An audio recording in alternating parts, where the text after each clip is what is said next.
အီရတ်အနောက်ပိုင်းတွင်အမေရိကန် KC-135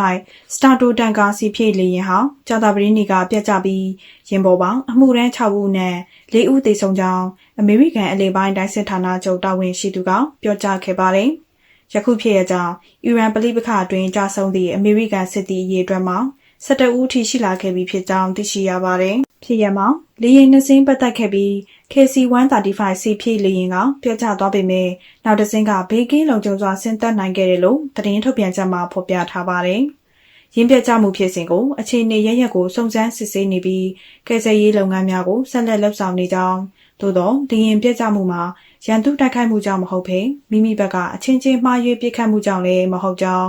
လေယာဉ်ချင်းဝေဟင်းတွင်တိုက်မိပြီးပျက်ကျခြင်းဖြစ်နိုင်ကြောင်းတာဝန်ရှိသူများကယူဆထားပြီး The New York Times သတင်းစာကဖော်ပြခဲ့ပါတယ်။သေဆုံးသူစစ်သည်များရဲ့အမည်စာရင်းကိုမိသားစုဝင်များထံအကြောင်းကြားပြီး24နာရီပြည့်သည့်ထိတိုင်အောင်ထုံ့ပြန်အောင်မည်မဟုတ်ကြောင်းသိရှိရပါတယ်။